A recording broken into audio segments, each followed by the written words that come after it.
tema proposto é o caminho da ação. E a abordagem que farei com vocês essa tarde é a partir do testemunho da igreja em Antioquia. Então o texto é Atos dos Apóstolos, capítulo de número 11. E nós vamos ler do versículo 19 em diante. Atos dos Apóstolos, capítulo de número 11, a partir do versículo 19. Os apóstolos e os irmãos que estavam na Judéia ficaram sabendo que os gentios também haviam recebido a palavra de Deus. E quando Pedro subiu a Jerusalém, perdão, irmãos, estou lendo o versículo 1. Vamos lá, para o 19. Querendo ler o capítulo todo aqui. Versículo 19. Atos dos Apóstolos, capítulo 11, versículo 19. Os que foram dispersos pela tribulação que se deu por causa de Estevão, foram para a Fenícia, Chipre e Antioquia, anunciando a palavra apenas aos judeus. Mas havia entre eles alguns que tinham vindo de Chipre e de Cirene, os quais, entrando em Antioquia, falaram também aos gregos, anunciando o evangelho do Senhor Jesus. E a mão do Senhor era com eles, e um grande número de pessoas creu e se converteu. Quando a notícia sobre essas coisas chegou aos ouvidos da igreja de Jerusalém, enviaram Barnabé a Antioquia.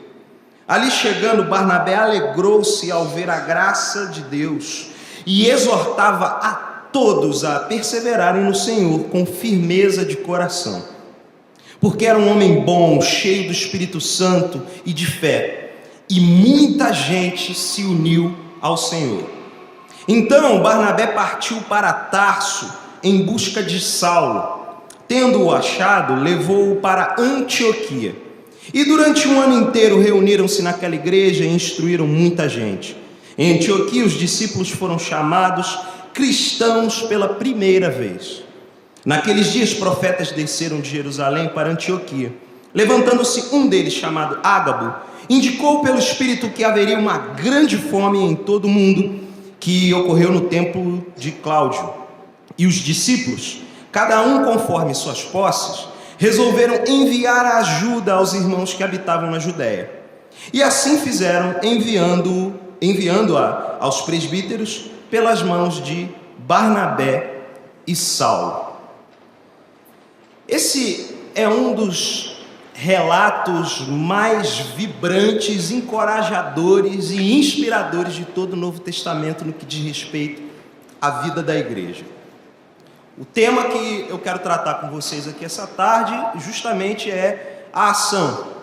A gente teve todo um período de um forte conteúdo, um grande conteúdo no que diz respeito ao despertamento do coração em Deus e de mentes também voltadas para Deus. Falamos sobre devoção, ouvimos sobre devoção, ouvimos sobre a importância da proclamação e de um aprofundamento teológico na nossa vida. Agora nós cremos que tanto aquilo que aquece o nosso coração quanto que ilumina as nossas mentes leva a gente para uma vida prática, nos impulsiona para uma realidade. Nós, quase que predominantemente aqui nesse auditório, somos parte da Igreja do Senhor Jesus Cristo em centros urbanos, em cidades que, se não fazem parte do próprio Rio de Janeiro, eu não sei se tem pessoas só do Rio aqui, só do estado do Rio de Janeiro, mas o fato de termos irmãos do Rio de Janeiro e irmãos da região metropolitana, Baixada Fluminense e tudo mais, entendemos que o nosso contexto é um contexto de metrópole, porque é aquilo, né? O pessoal que é da Baixada sabe bem, tem um povo daqui de lá e sabe como é a nossa vida com o Rio de Janeiro. Nós moramos na Baixada, mas quase tudo que diz respeito à formação acadêmica, a trabalho, até mesmo entretenimento, por vezes nos reportamos ao Rio de Janeiro, a metrópole. Então a vida da gente está muito baseada em centros urbanos.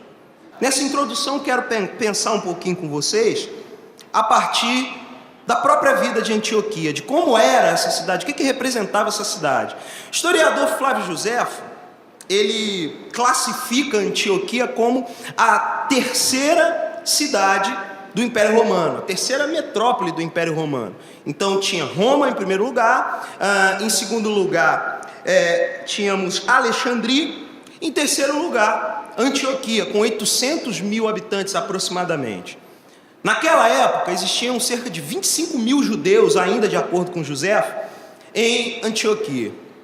Antioquia, para aquele contexto, com 800 mil habitantes, que para nós aqui sabemos que isso já não representa tanto cidade grande assim, mas temos que concordar que é um número bem relevante, sobretudo se pensarmos no mundo antigo.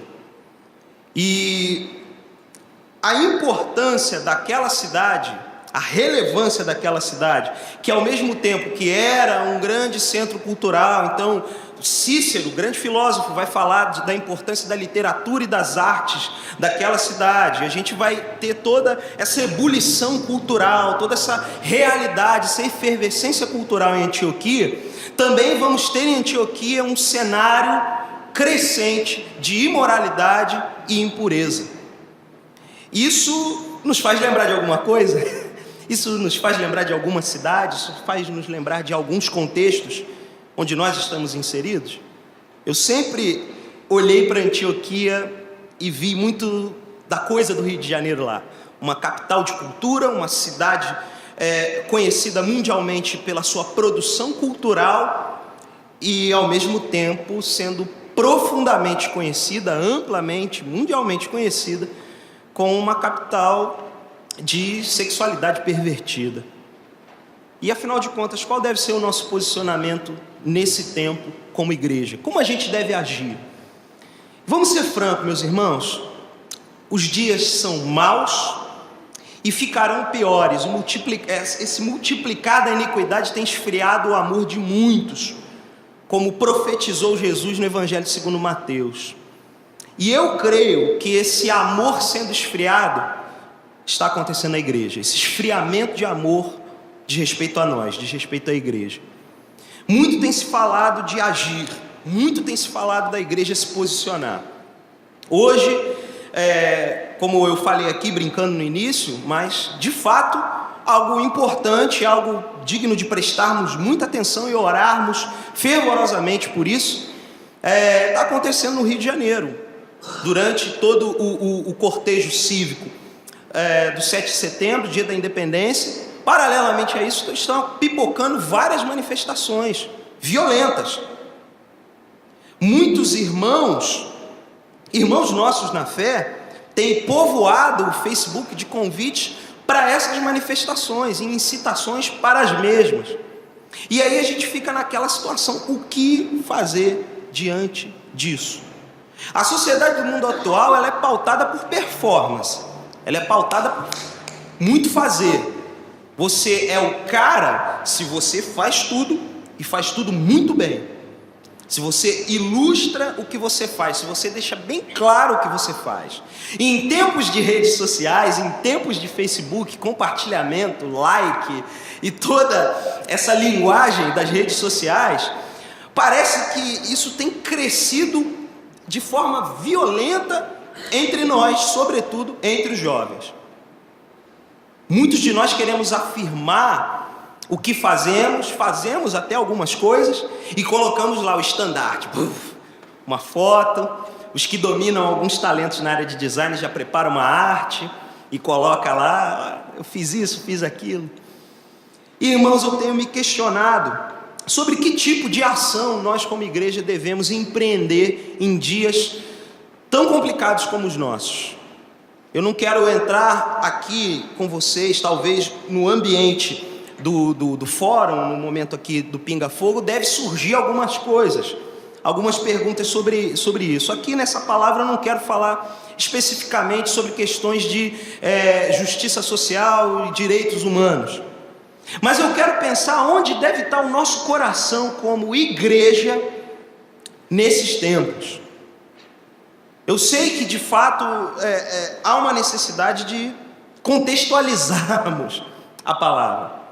E contextualizar a pregação, a proclamação do Evangelho nesse tempo passa alinhava algumas questões que envolvem outras doutrinas e outros saberes humanos. Então a gente vai ter que sim lidar com filosofia, sim, vamos ter que lidar com política, sim, vamos ter que lidar com economia, sociologia e diversas disciplinas dessas. Porém, existe um chamado para nós mais profundo. Porém, existe um chamado para nós que vem do alto. E nós, como igreja, precisamos de forma devota e igualmente lúcida nos posicionar debaixo da soberania divina para responder à vontade de Deus como Ele quer.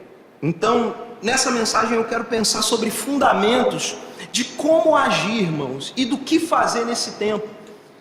Eu fico pensando no que deu título para uma grande obra do pensador Francis Schaeffer, Como Viveremos. Francis Schaeffer, pensando e buscando respostas para o contexto da modernidade, agiu profeticamente, porque quem leu esse título sabe que aquilo que ele abordou nesse material, nesse texto, tem profunda relevância para o que vivemos hoje, no que chamam de pós-modernidade ou hipermodernidade, eu já nem sei mais, é tanta variação que nos é imposta. Eu sempre penso, irmãos, que nós como igreja não devemos ficar pautados pela ampulheta do tempo e do que filósofos e homens desse século dizem que devemos ser. A igreja tem se adaptado demais a essa realidade. Vejo um mundanismo muito grande nessa cosmovisão muito volátil e que compra qualquer tipo de informação que nos é dada. Eu quero pensar junto com vocês que, embarcando na pergunta de Schaeffer, eu quero junto com vocês perguntar ao Senhor, olhando para o texto bíblico, como viveremos, como deve ser a nossa ação, como deve ser o nosso procedimento como discípulos e discípulas de Jesus hoje, nesse tempo chamado hoje aqui na terra.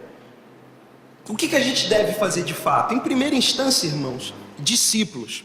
Portanto, essa palavra é uma palavra para discípulos, para homens e mulheres de Deus, gente que reconheceu a graça soberana sobre a sua vida, gente que reconhece que perdeu a própria vida. Então eu me coloco junto com vocês nessa palavra para buscar uma direção de Deus, para buscar um norte de Deus, para que as nossas ações não sejam pautadas por ativismo, por ações que são temporárias, transitórias. Vamos fazer algo aqui, mas daqui um pouco, quando chega uma variação da idade, quando chega outro momento da sua vida, quando você casa, quando você tem filho, a gente vai ver que as prioridades mudam. E algumas coisas que são muito urgentes, que são flâmulas de liberdade, começam a ganhar outros contornos. Eu acredito que a gente tem algo muito importante para fazer como igreja, onde tudo que a gente vai fazer seja uma consequência disso. Isso diz respeito a discípulos, somos chamados para fazer discípulos. Portanto, eu quero olhar com vocês a vida dos discípulos de Antioquia, essa igreja que nasce num ambiente extremamente plural, num ambiente não religioso, não voltado para o monoteísmo judaico, cidade de 800 mil habitantes com 25 mil judeus. E lembrando que aquele grupo de missionários que ali chegam, aquele grupo de cristãos que ali chegam fruto de uma perseguição, chegam fruto do medo, do pavor, do temor, mas ao mesmo tempo cheios do Espírito e desejosos de cumprir a vontade de Deus. Eles estavam ali naquele contexto saindo de Jerusalém depois da grande perseguição que se deu sobre os cristãos, depois do martírio de Estevão.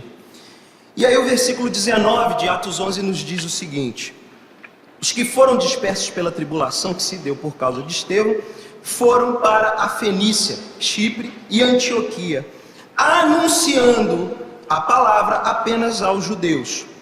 Mas havia entre eles alguns que tinham vindo de Chipre e de Cirene, os quais, entrando em Antioquia, falaram também aos gregos, anunciando o evangelho do Senhor Jesus.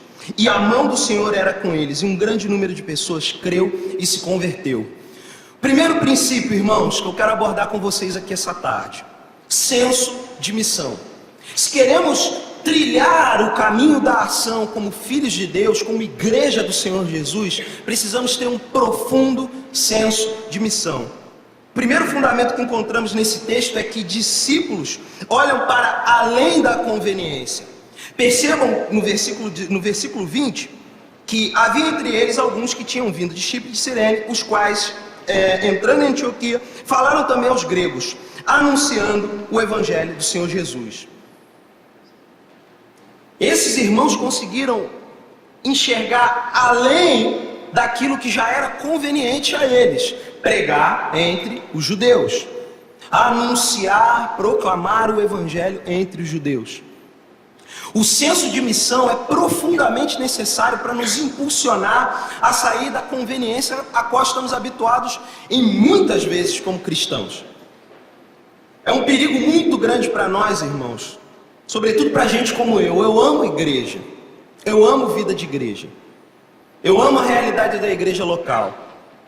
As pessoas que me conhecem, convivem comigo, por vezes falam: cara, você tem um perfil de evangelista.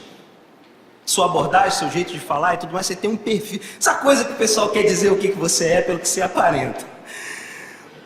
Mas cada ano que passa, cada tempo que passa, eu tenho me visto mais como um presbítero, como um irmão de igreja local, como alguém que vai ficar sempre envolvido com essa realidade. E digo para vocês que é uma realidade que, sim, apesar de toda a luta, quem é pastor aqui sabe, a vida pastoral é pesada, é desafiadora ao extremo. Porém, irmãos, com todos os problemas, com todas as adversidades, as tristezas envolvidas com o ministério pastoral, a alegria que a vida da igreja local proporciona é muito grande. E existe uma tendência da gente não conseguir perceber a urgência da proclamação do evangelho no nosso contexto, nas nossas cidades, nos bairros onde estamos inseridos. Há uma necessidade, irmãos, de irmos para além da conveniência. Há uma necessidade de sermos como esses alguns que, vindo de Chipre e de Cirene, entrando em Antioquia, a despeito de suas próprias origens, procuraram outras pessoas de outros contextos para proclamar o evangelho. Se a gente quer agir, a gente precisa hoje, começar a pensar nessas possibilidades de proclamação para além da nossa própria seara, para além do nosso próprio contexto denominacional. O próprio exercício, a própria forma como foi organizada essa conferência, pode ser uma boa dica para nós. Tem irmãos de diferentes denominações, de diferentes abordagens aqui. A liderança, quando pensou nessa conferência, tenho quase certeza que pensou nesse staff de pregação, nessa formação de pregadores, para encorajar em nós, em vocês, o exercício de viver em diversidade, de trabalhar a diversidade. E a diversidade precisa nos impulsionar a não fazer da igreja um clube particular, não fazer da igreja um clube privado, mas nos impulsionar a um profundo senso de missão e anúncio do evangelho a toda a criatura. Amém? O versículo 21 diz o seguinte: a mão do Senhor era com eles, e um grande número de pessoas creu e se converteu. O senso de missão, meus amados, nos leva a falar do evangelho do reino de Deus, a proclamar as boas novas do nosso Senhor Jesus Cristo, a despeito dos resultados. É uma máxima que eu sempre gosto de pensar. O senso de missão não é aquela coisa que funciona assim: vamos lá, vamos fazer um culto do ar livre clássico, né? Vamos levar um equipamentinho de som para a praça, vamos tocar, vamos abordar algumas pessoas e tudo mais, ou vamos fazer uma coisa estratégica envolvendo esporte, envolvendo artes, e vamos lá, gente, vamos fazer. Isso é lícito? É. O problema é que muitas vezes nessas ações nós queremos ver resultados imediatos, porque esse é um típico sinal desse tempo. A nossa geração é imediatista. Vamos concordar com isso. Somos autômatos e imediatistas. Hoje queremos tudo fast food, tudo rápido. Eu passei aqui num banco outro dia, na Avenida das Américas, o banco com entrada tipo de delivery, eu nem sei, aquela parte do McDonald's que você pega o lanche já direto, nem sai do carro. Pois é, agora tem um banco assim. E essas coisas, essas situações que acontecem e que são sinais da evolução dos tempos modernos, influenciam demais a igreja. E por vezes temos buscado esse tipo de resultado. O papel do pregador não é converter ninguém. Senso missionário não diz respeito à quantidade de pessoas que a gente vai batizar, meus irmãos e irmãs. Senso missionário diz respeito à martíria, a proclamar o evangelho a partir de um testemunho, de uma ação pessoal. Usei a expressão martíria do grego, que significa proclamação, para falar desse lado do evangelho. Se por um lado temos a proclamação através do querigma, que é a palavra muito usada do grego para pregação, temos também a martíria, que é encarnar o evangelho, que é viver o evangelho dia após dia, independente do resultado e das circunstâncias que nos envolvem como igreja. Percebam que o que garante a conversão daquelas pessoas era a mão do Senhor que estava sobre eles. Mais uma vez o versículo 21 diz: e a mão do Senhor era com eles, e um grande número de pessoas creu e se converteu ao Senhor. Isso não diz respeito à minha performance, à sua performance, à qualidade da música que tocamos. Acredito sim que a qualidade da pregação que trazemos, sem sombra de dúvidas. Mas isso não vai dizer respeito à sofisticação extrema. Isso não vai dizer respeito a arabescos e articulações verbais. Isso diz respeito à paixão pelo evangelho. Numa vida que gosto sempre de lembrar das palavras de Edwards, que foi citado aqui essa manhã pelo Weber, que eu já sei. Que sempre pedia ao Senhor luz para o entendimento e fogo no coração. É disso que a gente precisa, irmãos, para proclamar o evangelho. A conversão, a obra, o grande milagre de transformar corações de pedra em corações de carne, em pegar cervizes que eram duras e tornar em pessoas que se curvam diante da majestade santa do Senhor. É o Espírito Santo que age, não é a partir de nós. O nosso papel é pregar, o nosso papel é proclamar, e para isso a gente precisa de senso missionário, irmãos, senso de missão. O missiólogo Ronaldo Lidório acertadamente disse o seguinte: a palavra é supracultural e atemporal, portanto, viável e comunicável para todos os homens, em todas as culturas, em todas as gerações. Cremos, assim, que a palavra define o homem e não o contrário. É a palavra que nos define, é o evangelho que nos define.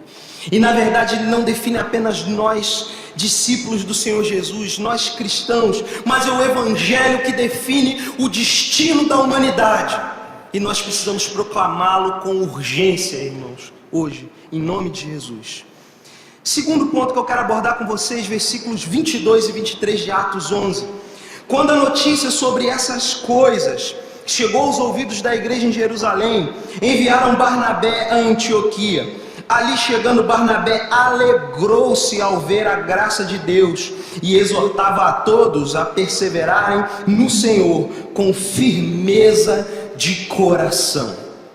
Segundo fundamento, irmãos, que eu acredito de forma muito necessária para nós, que queremos trilhar o caminho da ação através de uma proclamação efetiva do Evangelho, é uma visão de graça, é termos visão da graça, irmãos, sermos gente visionária, sermos gente que consegue perceber, não a partir da nossa esfera particular, não a partir do óculos da cultura apenas, não a partir do óculos da religião, do óculos da própria denominação, mas conseguir ver aquilo que o Senhor faz pela sua insondável riqueza, para conseguir perceber aquilo que o Senhor faz pela sua irresistível graça diante de homens e mulheres pecadores. Foi essa a visão que Barnabé teve. Barnabé vai ser o personagem que eu vou trabalhar em mais alguns pontos aqui ainda, e acredito ser uma das pessoas mais relevantes do Novo Testamento. Óbvio que temos metade de Atos dos Apóstolos abordando a obra e o ministério de Pedro, a outra metade abordando a obra e o ministério de Paulo. Mas existem alguns personagens que chamaríamos de forma narrativa de coadjuvantes, que são extremamente relevantes, extremamente preciosos para nós como exemplos de caminhada. E um deles é Barnabé. Quando a igreja de Jerusalém recebe a notícia de que gregos estão se convertendo ao Evangelho, eles escolhem um homem para enviar para lá e saber o que está acontecendo em Antioquia. Eles escolheram Barnabé. Mais à frente a gente vai ver alguns atributos, algumas características de Barnabé. E quando Barnabé chega a Antioquia, o texto nos diz que ele vê a graça de Deus. Discípulos conseguem perceber que pessoas são possíveis de serem transformadas. Discípulos de Jesus conseguem olhar pessoas não como um caso encerrado, mas olham pessoas como possibilidades. Discípulos conseguem olhar a cultura não como algo condenável e passivo de maldição, mas que conseguem olhar a cultura como alvo da misericórdia de Deus e passivo da sua redenção.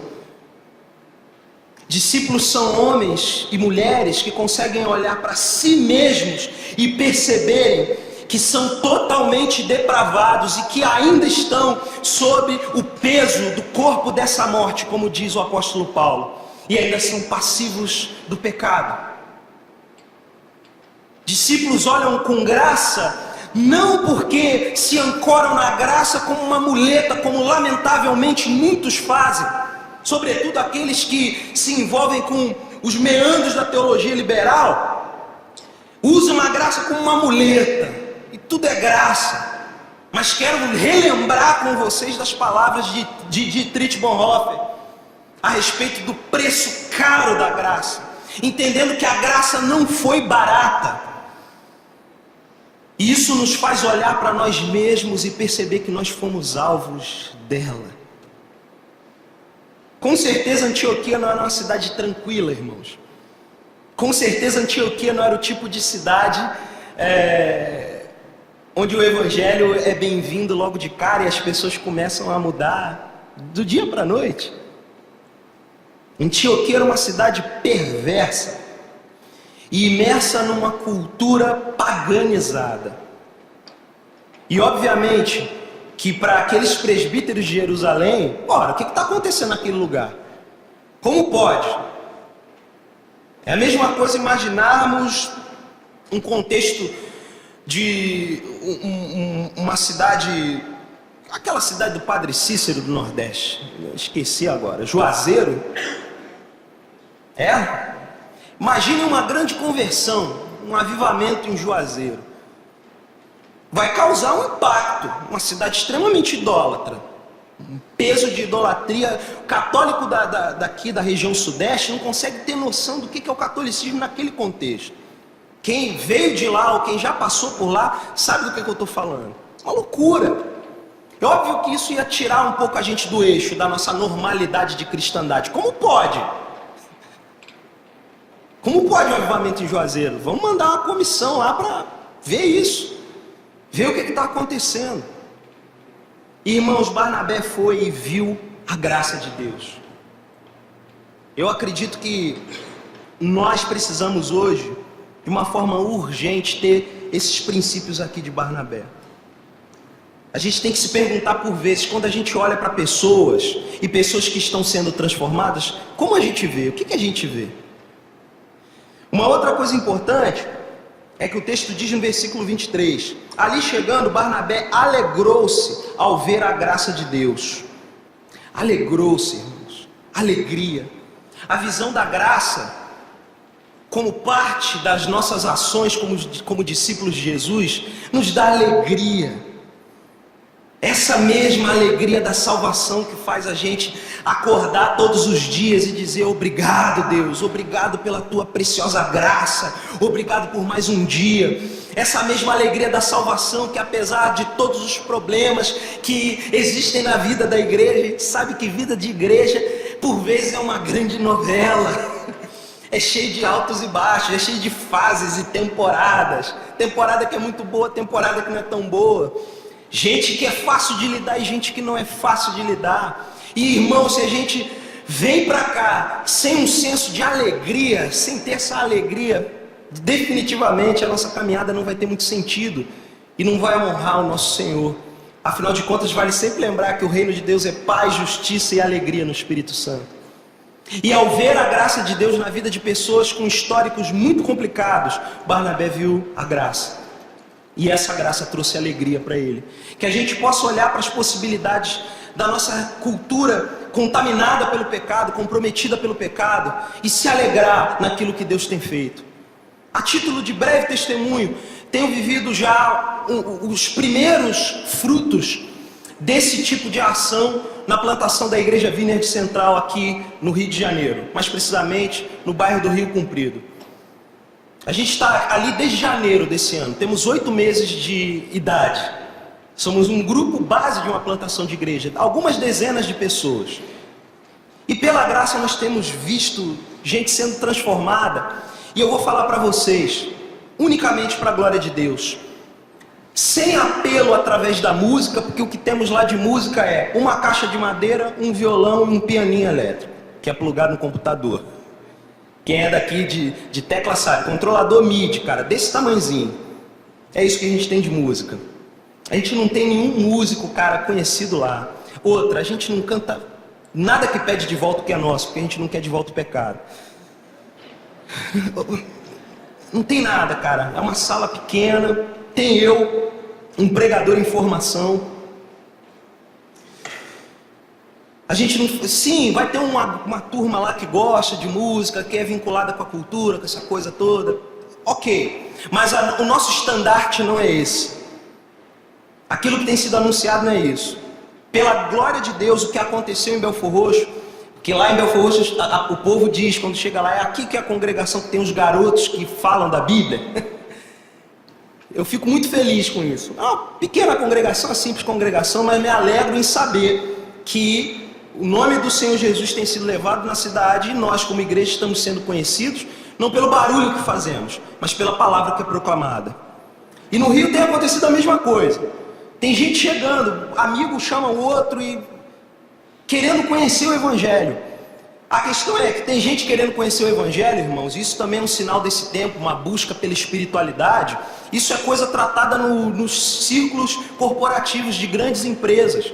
Tem gente ganhando dinheiro, tem pastor ganhando dinheiro com consultoria de espiritualidade para grandes empresas. Então, o resultado é que vai chegar lá budista, chegou lá hinduísta, chegou lá católico praticante mesmo, não nominal. E essas pessoas estão chegando entre nós. E eles estão recebendo o Evangelho. E a vida deles está sendo transformada. Agora, vocês acham que é fácil? Não é.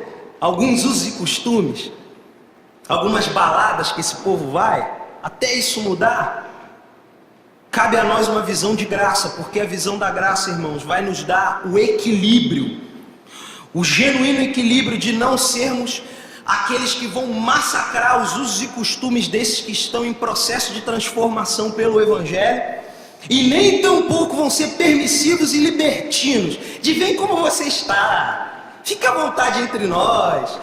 Tem muita gente que faz isso. Ser uma igreja e ser um grupo de irmãos, ser homens e mulheres que olham com a graça, não significa que somos pessoas permissivas, mas significa que somos pessoas que têm buscado ter a própria vida transformada, para que dessa forma nós consigamos conduzir pessoas para também serem transformadas pelo Senhor. Amém?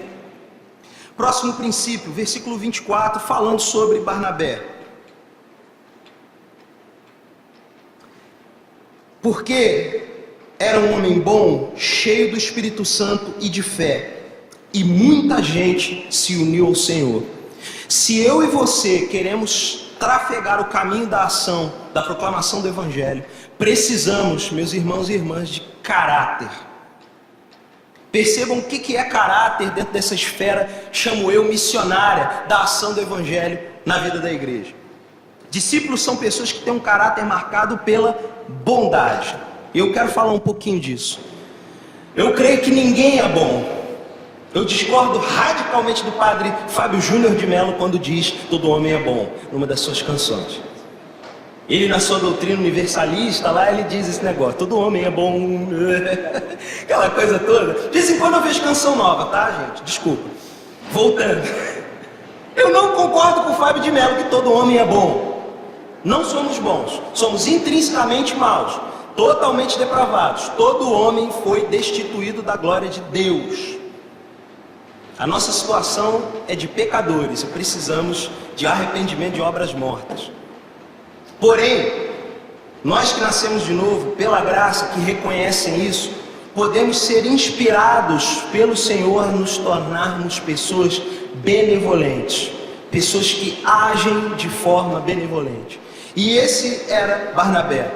Toda vez que eu imagino Barnabé, eu lendo o texto bíblico e mentalizo, visualizo Barnabé, eu só consigo ver um homem com um belo e largo sorriso.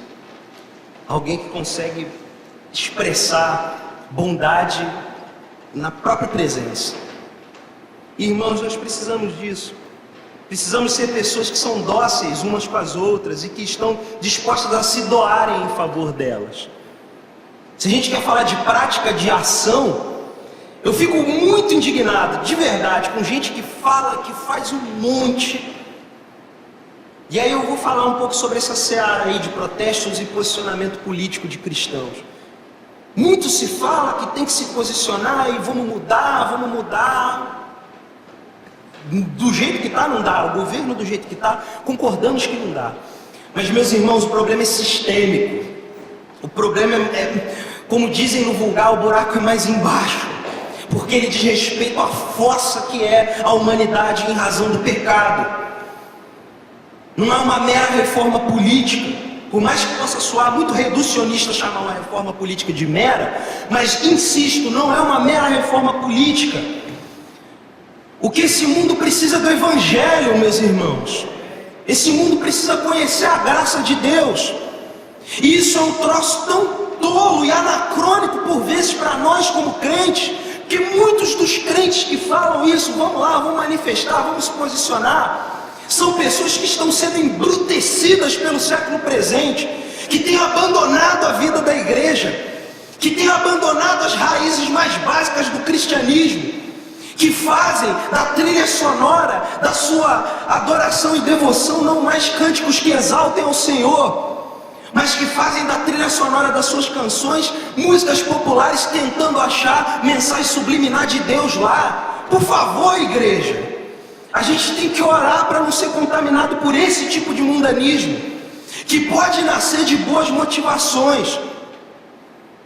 Vamos ser muito sinceros, o neopentecostalismo está destruindo o evangelicalismo brasileiro. Isso não é novidade, a gente não precisa falar tanto disso. Torna-se maçante falar disso aqui. Mas eu não acredito que a contra-resposta disso, eu não acredito que a reação disso tenha que ser uma fé cínica e cética, que muitos lamentavelmente têm proposto. Vamos pensar, tornam-se pensadores e que na verdade viram autômatos, ciborgues de um pós-cristianismo medonho que aos poucos tem ganhado espaço no Brasil, sobretudo no Rio de Janeiro. Rio de Janeiro sempre foi cenário desse tipo de manifestação política, desse tipo de dialética. Isso foi muito comum, isso é parte da história da cidade. E o cristianismo ele vai no bojo dessa história. Muitos cristãos estão indo nisso. Tem gente que, um cara outro dia falou pra mim, ele colocou um clipe do Rapa, da banda O Rapa daqui do Rio, uma música bonita, legal, som bom, ok. Mas aí ele colocou o seguinte, isso aqui tem sido, ele escreveu um texto criticando artistas gospel e tudo mais, e falou, isso aqui tem sido a trilha sonora da minha adoração, estou chegando a Deus através disso.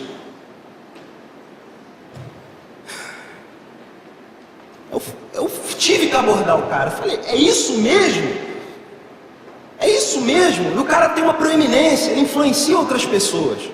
E é um amigo, uma pessoa que eu conheço, então tomei a liberdade e falei, é isso mesmo, cara? Tá tão amargo assim, cara? Tá tão amargo o negócio que você precisa expor a sua amargura, dizendo que o rap é a trilha sonora da sua devoção? Pelo amor de Deus, meu irmão.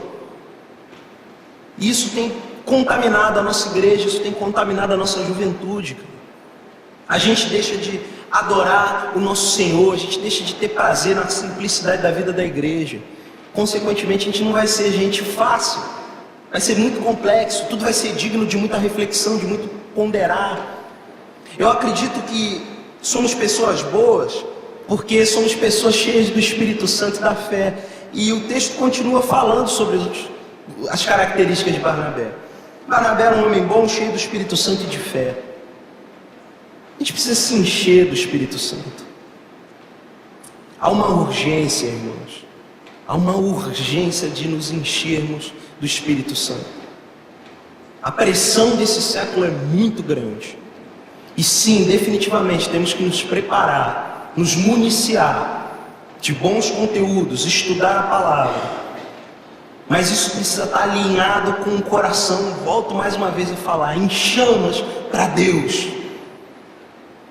E a gente tem que se encher do Espírito Santo. Eu sempre gosto de lembrar isso, lembrando e frisando aqui com vocês, que o pastor falando com vocês é um pastor carismático. A minha denominação é carismática.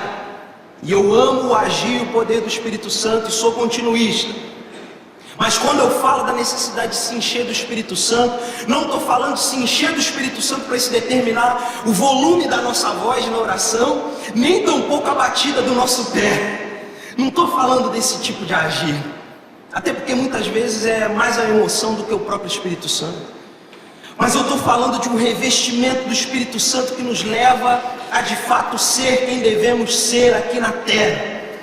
Homens e mulheres de Deus, homens e mulheres cheios de temor e tremor, testemunhas do Deus vivo. Atos 1:8 diz o seguinte: mas receberão poder quando o Espírito Santo descer sobre vocês e serão minhas testemunhas em Jerusalém, em toda a Judéia, Samaria e até os confins da terra.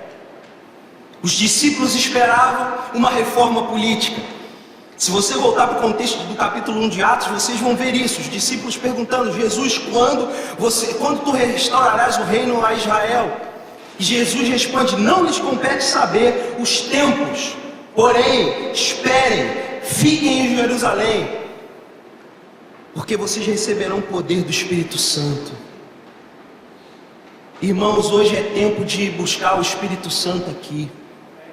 Que essa seja uma conferência que seja pautada por esse tipo de proposta. Mentes iluminadas e corações inflamados pelo fogo do Espírito. Para que dia a dia, de fé em fé e de glória em glória, a gente se encha dele. Não para termos sinais e prodígios para afirmar os nossos próprios ministérios, mas unicamente, e a partir disso sim, o que acontecer de acordo com o que o Novo Testamento nos orienta, agirmos. Mas primordialmente sermos testemunhas. Testemunhas são pessoas boas. Testemunhas são pessoas que agem a partir de um caráter moldado pelo Espírito Santo. Quarto princípio, meus irmãos e irmãs: trabalho em equipe, trabalhar em equipe, coletividade. Versículo 25 do capítulo 11. Então Barnabé partiu para Tarso em busca de Saulo. Tendo-o achado, levou-o para Antioquia, e durante um ano inteiro reuniram-se naquela igreja e instruíram muita gente. Em Antioquia os discípulos foram chamados de cristãos pela primeira vez.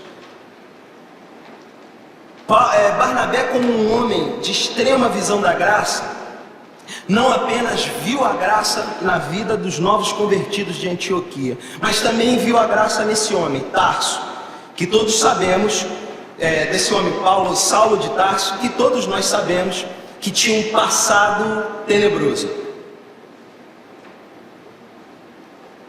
Saulo era um perseguidor de cristãos, irmãos, era um homem cruel.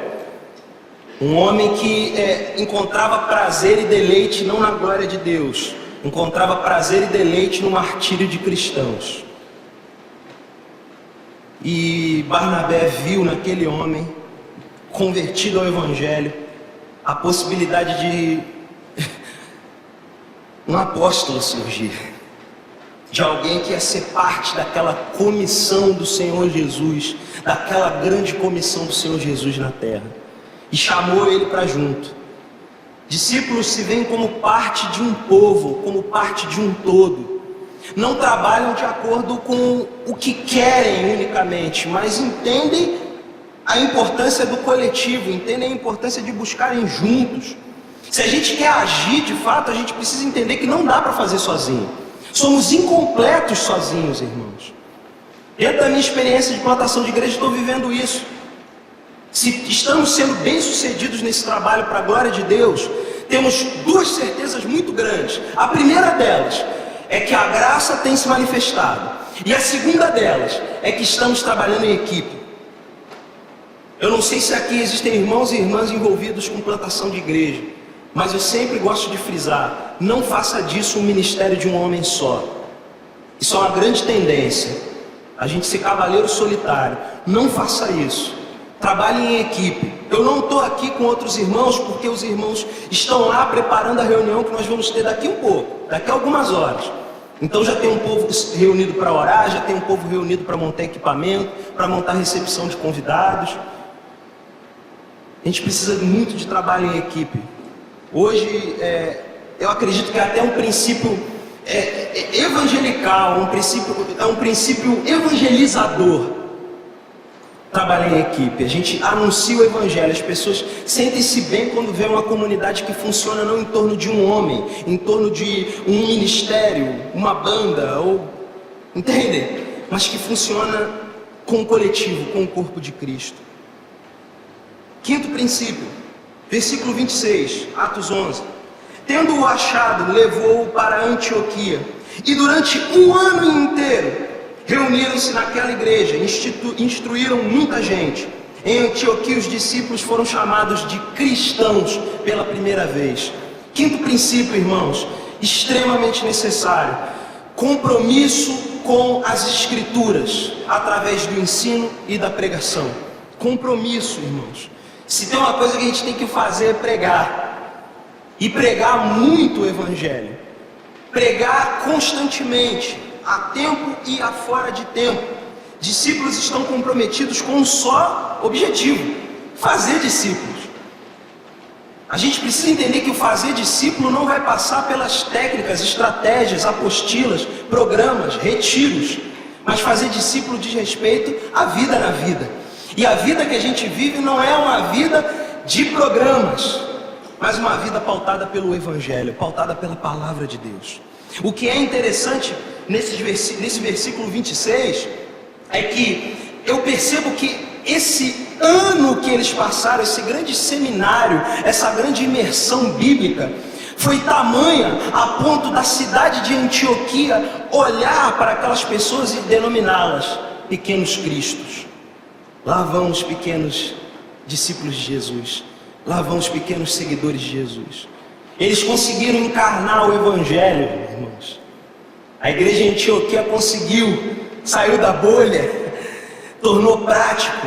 E eles não fizeram isso com ativismo, eles não fizeram isso com estratégias, eles não fizeram isso, vamos lá, com programa de ação social, não fizeram isso com louvorzão, não fizeram isso com retiro, não fizeram isso com grandes infraestruturas. Todas essas coisas são lícitas? Sim, podemos trafegar em todas essas coisas plenamente. Porém, todas elas estão submetidas à soberania que é manifesta através da palavra de Deus. Esse exemplo histórico para nós tem que nos encher de inspiração, irmãos. Vou ser muito franco com vocês. Como eu falei, eu estou me colocando junto aqui nessa palavra, da necessidade da aplicação dela na minha vida. Detenho poucos recursos intelectuais, financeiros e até mesmo de tempo para agir no ministério. Porém, faço por discernir o chamado da minha vida e faço por entender que as escrituras são suficientes. A minha experiência de conversão é uma forma, a biografia da gente está intrinsecamente ligada, não tem para onde correr. A minha conversão não foi num culto, não foi no louvorzão. Minha conversão foi dentro do meu quarto lendo o Novo Testamento, em 1998. Eu não respondi um apelo de ninguém, não tinha um Lá menor tocando no teclado, não tinha nada disso. Era eu e o Senhor lendo o Evangelho de João. E eu reconhecendo que era pecador e precisava dele. E eu ainda acredito nessa história porque ainda vejo vidas sendo mudadas dessa forma. E a gente precisa ter um compromisso com a Escritura. Crente, você quer fazer alguma coisa, comprometa-se com o Evangelho e com a pregação dele. E para concluir, irmãos, o tempo já está avançado. Versículo 27.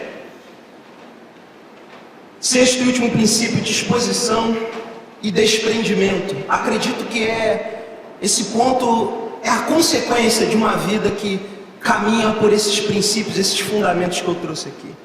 Disposição e desprendimento, versículo 27. Naqueles dias, profetas desceram de Jerusalém para Antioquia. Levantando-se um deles, chamado Ágabo, indicou pelo Espírito que haveria uma grande fome em todo o mundo, o que ocorreu no tempo de Cláudio. E os discípulos, cada um conforme suas posses, resolveram enviar ajuda aos irmãos que habitavam na Judéia. E assim fizeram, enviando-a aos presbíteros pelas mãos de Barnabé e Saulo. Gente, como eu falei, muito tem se proposto e muito tem se falado da igreja se posicionar nesses dias, ter uma postura política, ter um embasamento diante dessas grandes questões que estão sendo levantadas no nosso país. Porém, eu não acredito que nós somos chamados para viver um modelo de governo, como igreja, nos espelhar em modelos de governo, seja o capitalismo, seja o socialismo. Mas a gente é chamado para viver os princípios do Evangelho, que estão muito acima dessas coisas. O que me chama a atenção no texto que a gente está concluindo a leitura aqui, é que isso praticamente são universos muito distintos quando a gente vai conversar com um povo que está profundamente ligado com justiça social dentro do evangelicalismo do Rio de Janeiro, sobretudo. Sabe por quê? A maioria é sensacionista, fala bem claro. A maioria não crê no Espírito Santo, não crê no agir de forma continuista, como falei aqui. E muitos, na verdade, nem estão crendo no Evangelho. O problema não é não ser continuista, ser sensacionista, nada disso. O problema é o que é absoluto ser relativizado, o que é ponto final querer transformar em vírgula. Mas o que me chama a atenção no texto de Atos 11, 27 em diante, é como Deus usa dons para revelar as necessidades sociais do tempo presente. Igreja do Senhor Jesus, como a devoção pode nos levar a uma vida de desprendimento, como a sensibilidade ao ouvir da parte do Senhor para alguma situação, um dom pode de fato ser útil em situações como essa. A gente tem que estar antenado com a criatividade do nosso Senhor Jesus manifesta nos dons, e não pensar que dom é só eis que te digo, mas estar sensível ao Espírito Santo, povo, igreja do Senhor Jesus, despertada pelo Espírito Santo, mas está sensível, em unidade, pedindo uma direção de Deus, uma visão, um sonho, uma palavra. Ágabo, o profeta, foi alguém usado por Deus para anunciar a fome que sobreviria sobre Jerusalém. E percebam como o carisma, aliado com a mobilização da vida da igreja, despertou uma ação social digna de exemplo para nós. Por que não nos juntarmos para jejuar e orar pela situação política do país? De verdade, já conversei sobre isso com o pastor John, já falei um pouco com o pastor Weber também. Por que não uma mobilização genuína, um jejum em prol dessa situação? A gente sempre passa batido, mas não, vamos insistir nisso.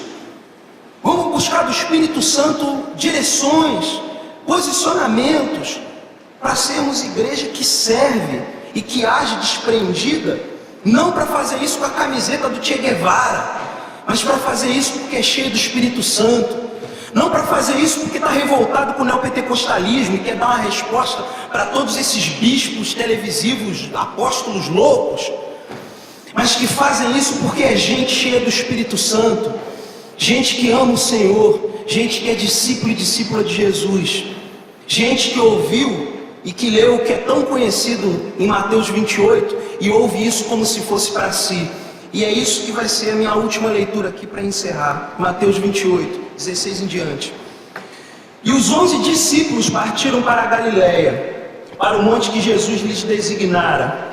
Quando o viram, adoraram-o, mas alguns duvidaram. E aproximando-se Jesus, falou-lhes: toda a autoridade me foi concedida no céu e na terra.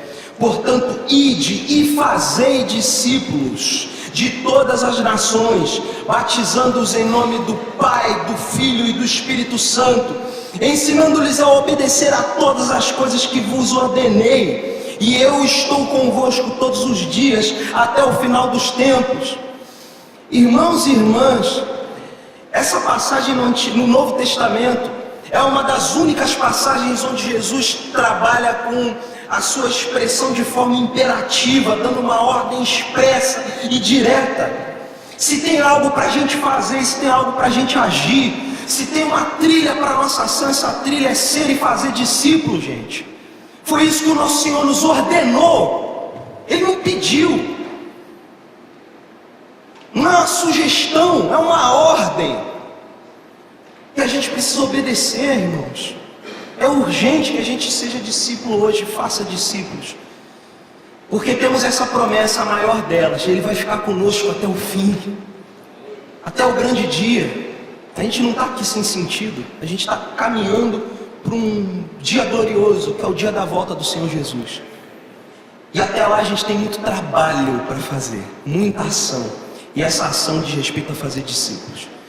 Essa é a minha mensagem, irmãos, para vocês. Essa é a mensagem do Senhor Jesus para nós, creio eu, essa tarde. Espero que todos nós sejamos encorajados a isso. A ser igreja, de verdade. Entender que a igreja pode mudar o mundo. Não pelo nosso grito, mas pelo Evangelho.